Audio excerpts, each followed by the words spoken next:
Olá, meus irmãos, graça e paz, como é que vocês estão? Tudo bem aí com vocês?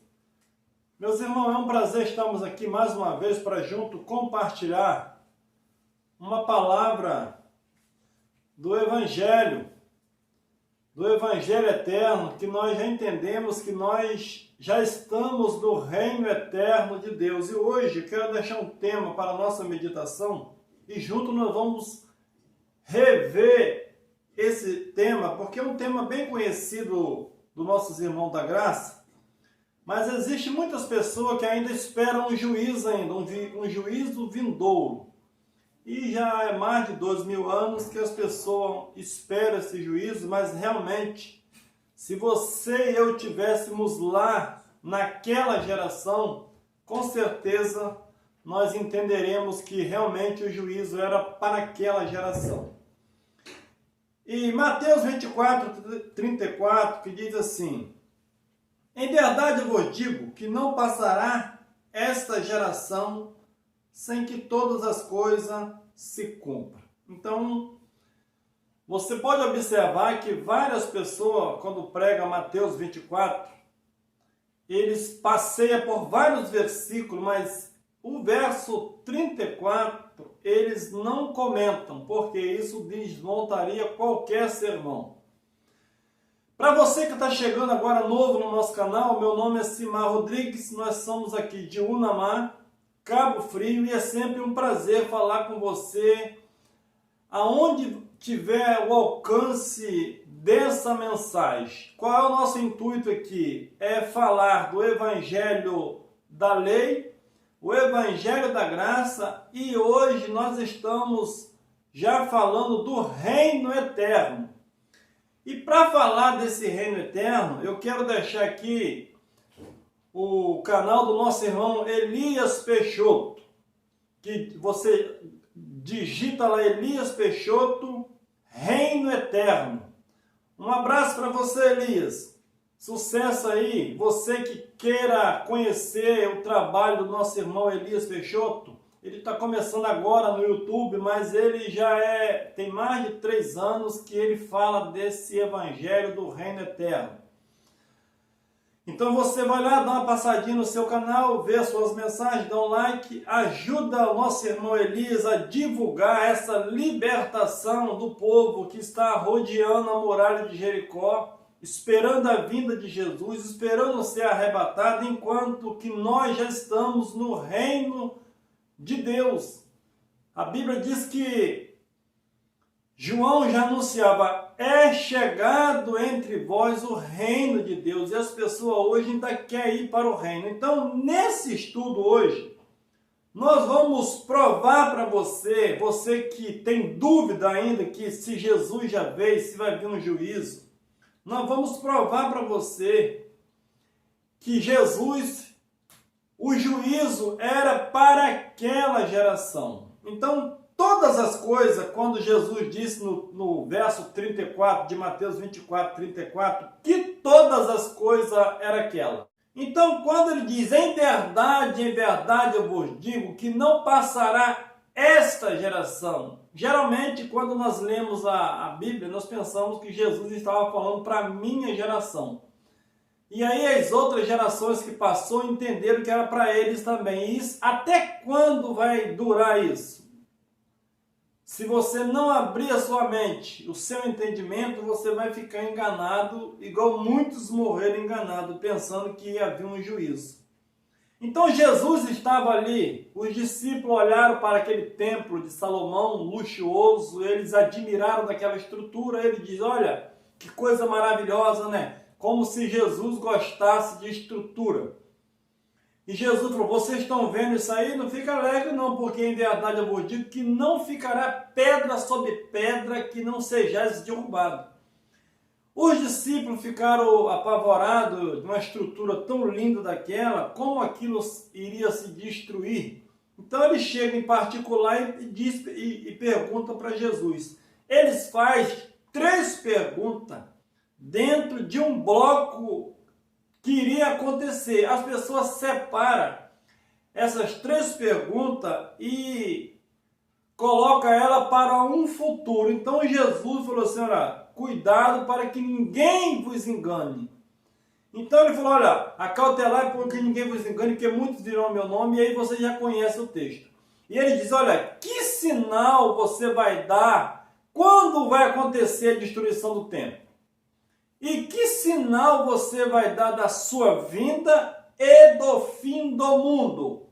O fim do mundo e a vinda de Cristo e a destruição do templo de Jerusalém era o mesmo sermão. E geralmente as pessoas, eles acreditam que Jerusalém foi destruída, mas eles não acreditam em um juízo total de Deus, igual o livro de Daniel, capítulo 12, mostra que os últimos dias. Então o fim do mundo ali, meus irmãos, não é o fim do planeta Terra, era o fim do mundo de Jerusalém. Quem estava debaixo da lei, quem precisava sair daquele julgamento, e aqueles que não saíssem da lei e acreditasse que pela lei alguém seria justificado, esses sofreriam o juízo. Eles tinham que se arrepender e crer em Cristo, senão o juízo viria sobre eles. Então a maioria dos escritores diz que Jesus não quis dizer aquela geração, porque todos os escritores, todos os teólogos, que eles disseram que Jesus falou para aquela geração, desmonta qualquer instituição. Porque a maioria das instituições hoje, eles sustentam nessa profecia que vai vir o fim do mundo. Jesus está voltando. Enquanto isso, as pessoas ficam ali presas, esperando uma coisa que nunca vai acontecer, porque já aconteceu no primeiro século. Então, se eles realmente quisessem ensinar que não passaria aquela geração, pegar essa palavra e trazê-la a claro, com certeza o mundo estaria melhor hoje. Mas no dicionário, vamos ver o que significa a palavra aquela geração. No dicionário Strong, na página 1074, a palavra gênia, ela é usada para geração. Então, geralmente hoje as pessoas pegam essa palavra de geração, ele diz que seria uma geração no futuro. Jesus não estava falando para aquela geração. Então você pega o dicionário, quando você vai para ele lá analisar o que significa essa palavra, era geração. Uma geração, aquela geração que Jesus trouxe o juízo para eles, para aqueles que não crescem no Evangelho, sofreriam o juízo. Aqueles que crescem, eles escapariam do juízo que veio em Jerusalém no ano 70. Mateus 11:16 diz assim: mas a quem compararei esta geração? Você percebe que era aquela geração? Ele está dizendo, a quem compararei a esta geração? É semelhante aos meninos que sentam nas praças, clama aos seus companheiros, tocamos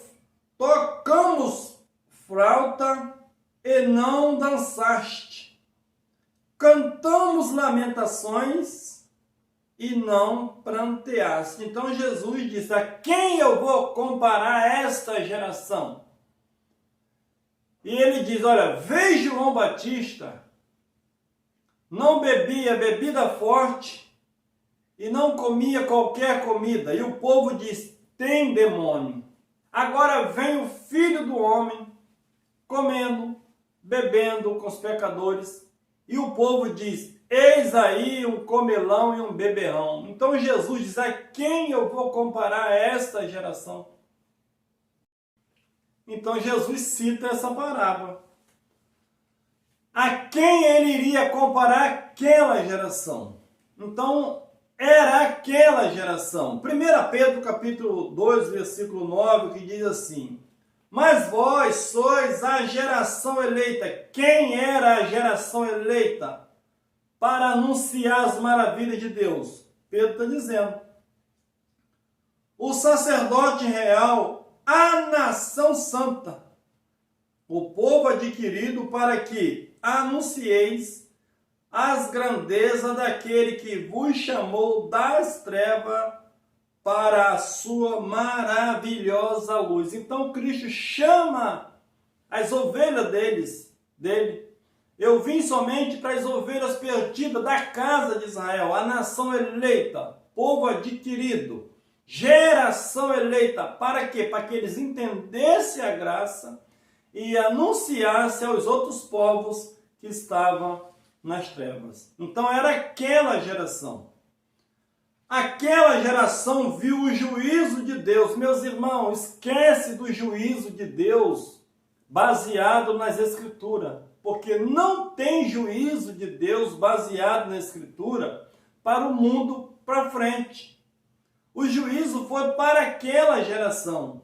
Então hoje, que juízo você tem? O que você planta, você colhe.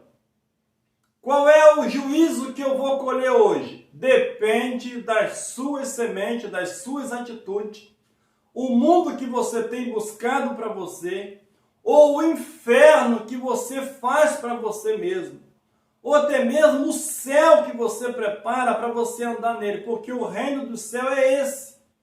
Tanto você pode andar bem nesse reino do céu, ou você pode também se dar mal no reino que você adquire para você.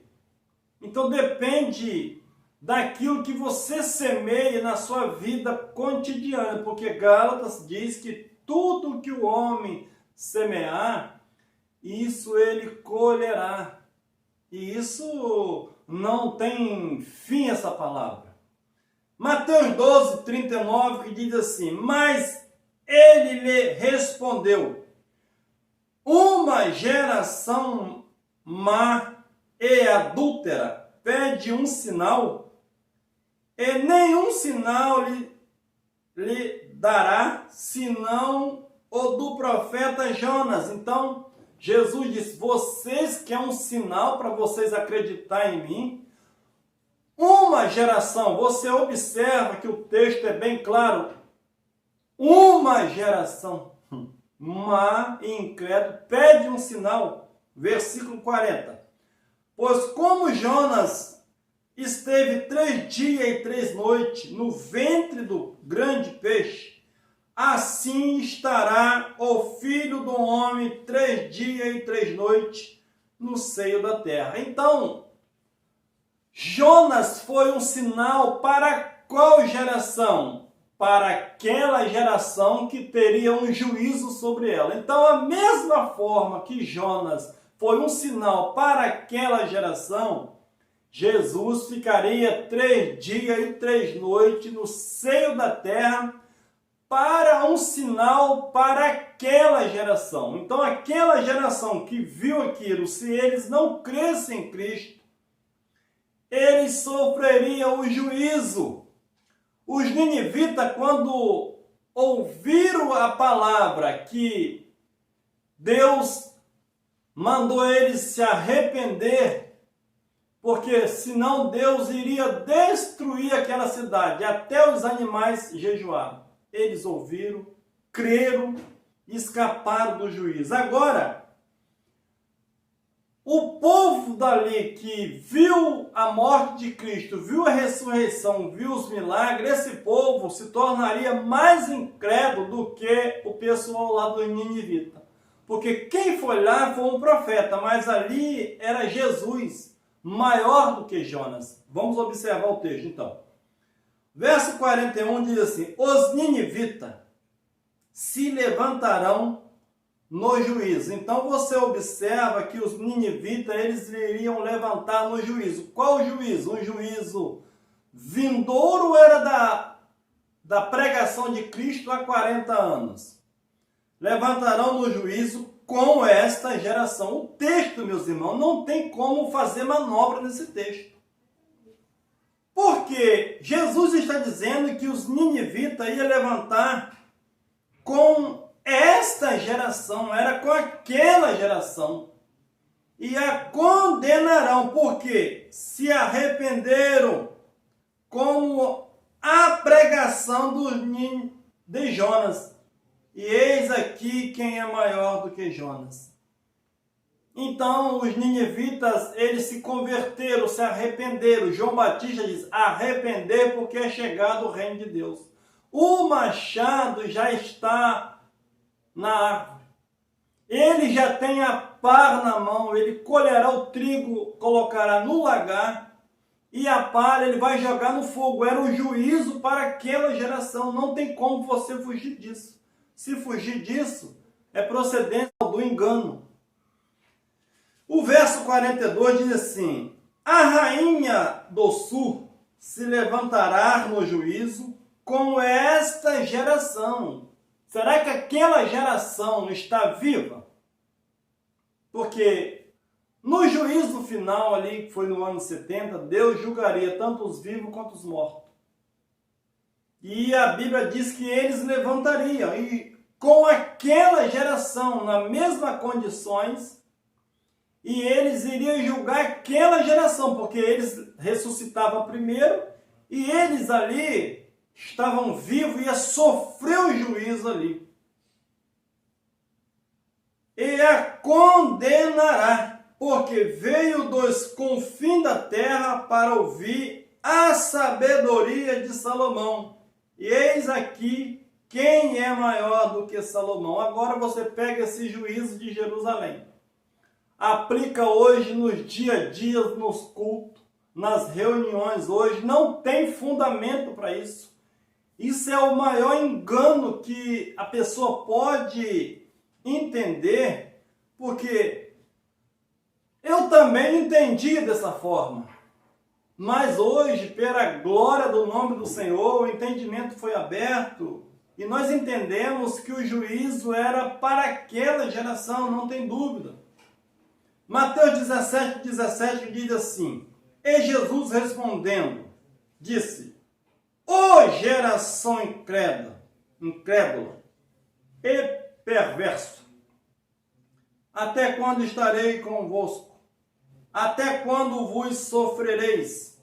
Trazei-o aqui. Então, ali havia um menino que estava com muita dificuldade, com um espírito maligno. Espírito maligno, meus irmãos, não é um espírito sem corpo, que caça o corpo, não. Cristo tanto curava a carne, como também curava o psique. Então veio um garoto ali que caía no fogo, caía na água, e os discípulos não pôde expulsar. Jesus expulsou aquele mal, o espírito que estava atribulado, porque nós somos um espírito. Então não existe espírito aí sem corpo caçando um corpo. Sai dessa mentira. Era aquela geração. Mateus 23:35 diz assim, para que sobre vós, olha bem, eles caia todo o sangue justo que foi derramado sobre a terra, desde o sangue de Abel, o justo, até o sangue de Zacarias, filho de Baraquias, que mataste entre o santuário e o altar. Em verdade vos digo que todas essas coisas hão de vir sobre esta geração. Meus irmãos, isso aqui está mais claro do que o sol do meio-dia. Não tem como você dobrar esse texto, caçar fundamento. Jesus é bem claro, eu vou cobrar dessa geração. Era a geração que viu os milagres de Deus. E era também a geração que sofreria o castigo, porque não deram crédito à palavra de Cristo. Eles não entenderam o dia da visitação de Deus. Atos capítulo 2, versículo 40, que diz assim, e com muitas outras palavras davam testemunho, e os exortavam dizendo, salvai-vos desta geração perversa. Então aquela geração era a geração perversa. E Deus julgaria todos eles no último dia. Usaria a nação de Roma para invadir Jerusalém, e ele sofreria o castigo eterno de Deus. Deus sempre usou as outras nações para trazer juízo para as outras. Sempre Deus fez isso. E por que ele faria diferente? Por que ele faria diferente na época de Jesus? Porque Jesus estava debaixo da lei. Era o mesmo juízo que Deus usava para as outras nações, foi a mesma que ele usou para a nação de Israel, para trazer o juízo, encerrar o pecado, pagar a dívida e depois do juízo estabelecer o reino eterno.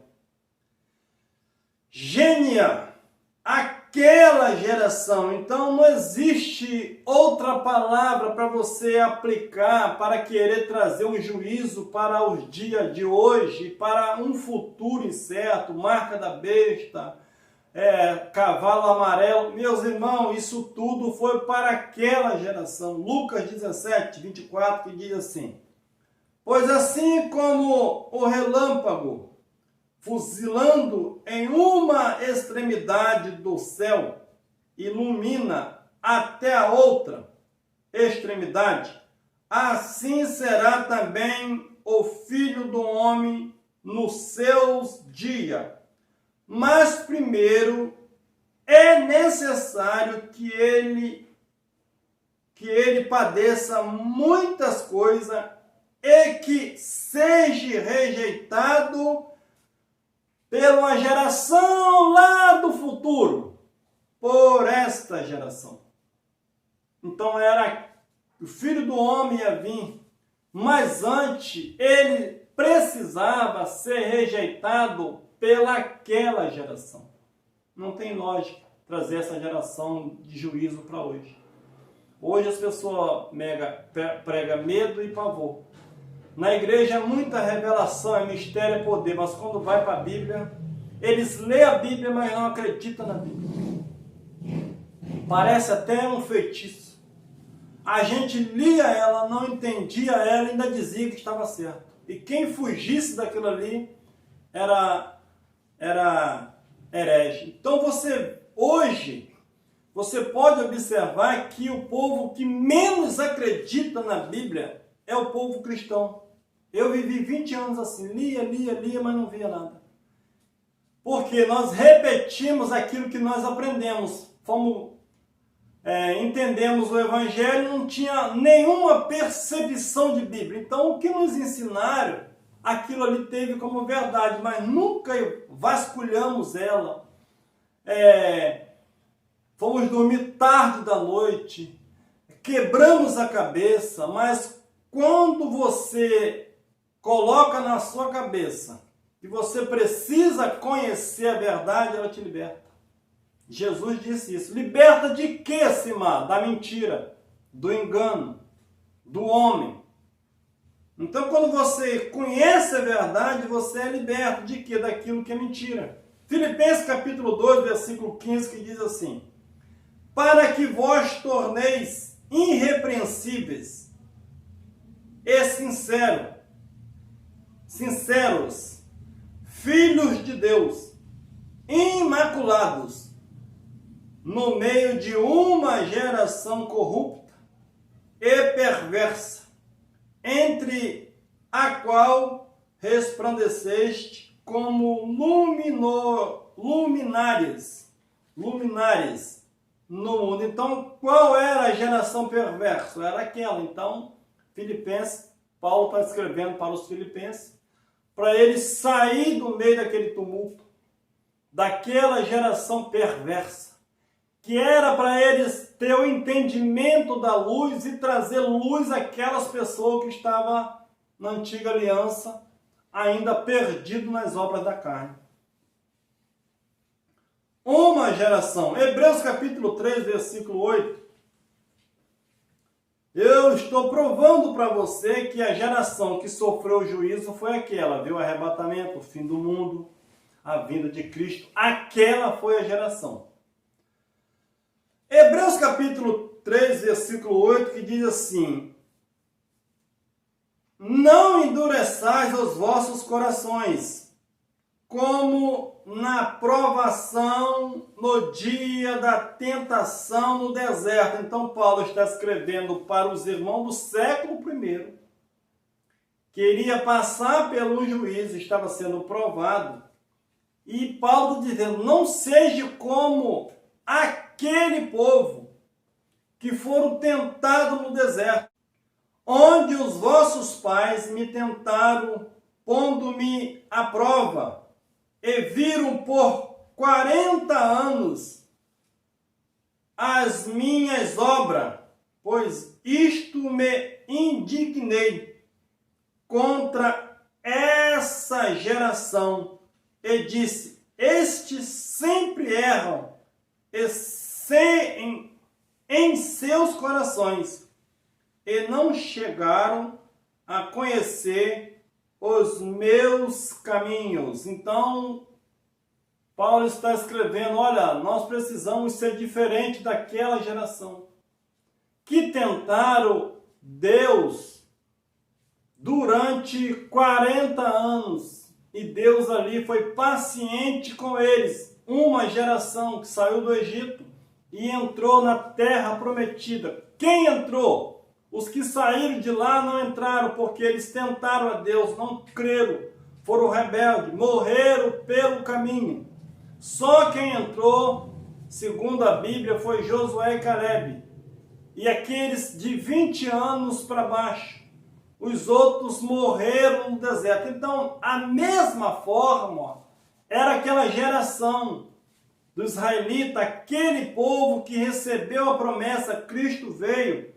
Ele estava tentando a Cristo. Então, aqueles que não creram, eles sofreram juízo.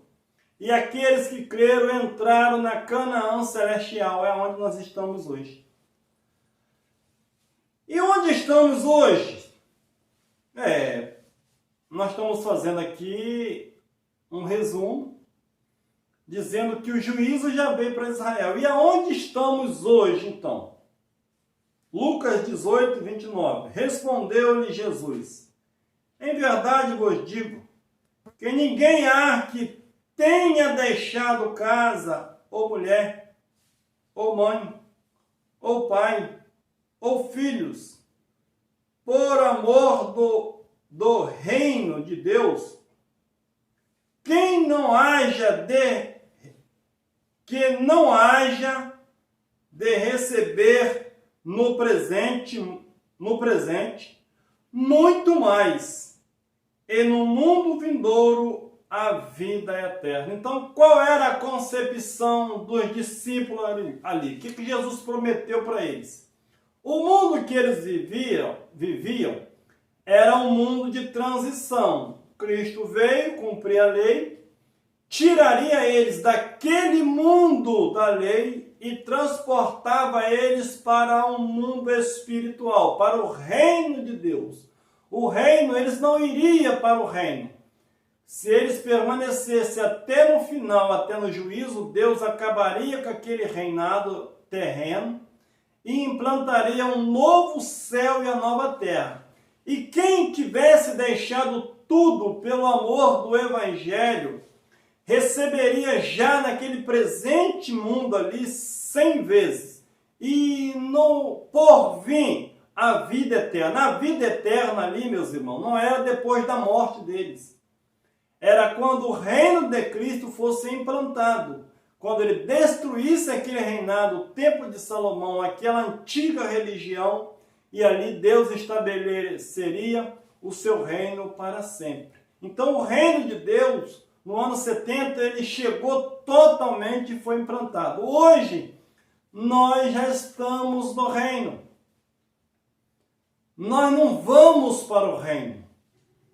Existe pessoa hoje que está despregando aquilo que ele já pregou, dizendo que nós ainda iremos para a eternidade.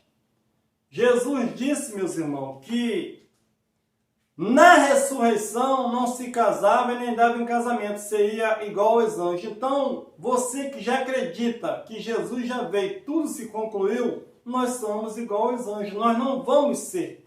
Apenas estamos vestidos dessa matéria, mas a excelência, o Espírito que veio de Deus mora em nós.